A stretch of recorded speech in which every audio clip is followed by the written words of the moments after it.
everybody, welcome to my first spring video, which is a follow-up on the video I did 3 months ago in the vineyard, which was all about pruning for frost. Now since then we've had one frost which did a bit of damage to early buds, and in the last week we've had 2 very cold days. So what I'll do is I'll show you what's happened with the result of those cold days and what I'm going to do to prune to hopefully re-establish things for a really good year. It's a good day to prune because it's Cup Day Eve, Melbourne Cup Day Eve, the most holy night of the year, except for Grand Final Eve. Cup Day is the first Tuesday in November, traditionally when we prune, or when we say the frosts have gone. So we put in our tomatoes, we prune our vines, and we prune our fruit trees maybe, and we just make sure that we're ready for spring. And then we hope we don't get a rogue frost in November. But we have to prune at some point, and today's the day. So let me show you the damage, and I'll show you the pruning, and hopefully then we'll be able to see what happens to the vines in the future. Young vines, very frost damaged. That's what frost does. They were growing well, as you can see. There's green growth, and then the growing tips have gone. Now, these ones should just re-sprout either from dormant buds, and if you can actually see a dormant, potentially a bud here. There could even be a primary bud, because I have pruned for frost. You see, I've pruned to prevent damage. Now, this growth down here is from just very low buds on the old rootstock. My hope, though, is that with the pruning for frost, I've preserved these primary buds. So my expectation would be that we'll still get very strong growth from this vine. And I've got similar damage here and similar damage here. Cold temperatures are at their, well, coldest. This is a vine that's 1 metre off the ground, and you can still see damage here. Just the leaves. Now, I don't know if the growing tip's actually damaged there or not. It actually looks pretty good.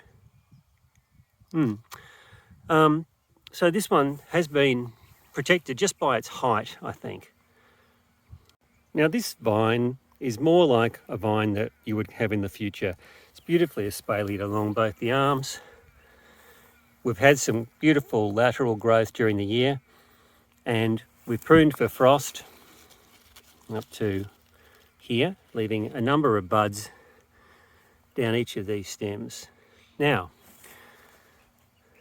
you can see there's a ton of bud burst at the high point on the vine, which is exactly what we expect.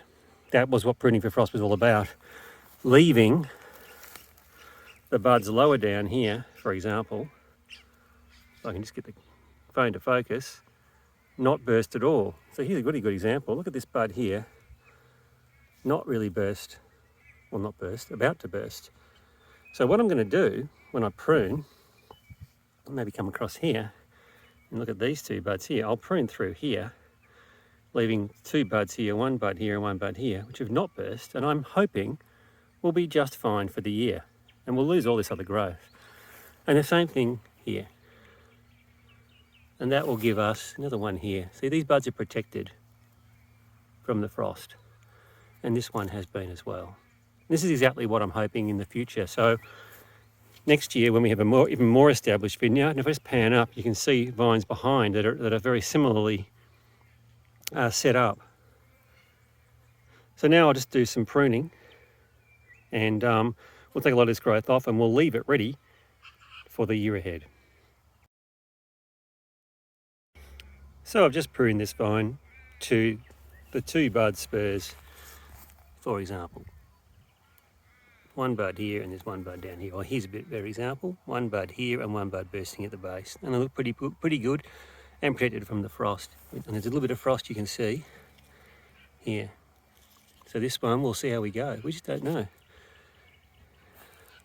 And hopefully some of these buds will now burst too. And we'll get some good growth for the year. So this vine's really a vine of 2 parts. The left-hand part that had already burst from a lot of the base buds, but the right-hand part here that had a lot of the spur prunings. And you can see it's still really just coming along. But look, clearly these are very strong side shoots here into my finger. And the growth is obviously just kicking off but it has got past most of the frost weather. And look, we're getting growth from all these spurs. And I think these ones are still going to be okay. Now, unfortunately, we did have a very, very cold day a week ago, and I think it did actually create some more frost damage. So I'm a bit disappointed about that, but that's the problem. You can't prune for a rogue November frost. So I hope that this video helps you understand what pruning for frost means. As you can see, there are no guarantees.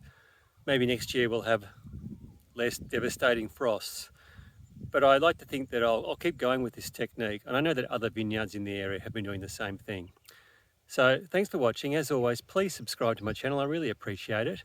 Like the video, and if you have any suggestions for other videos, please let me know, and I'll see you next time.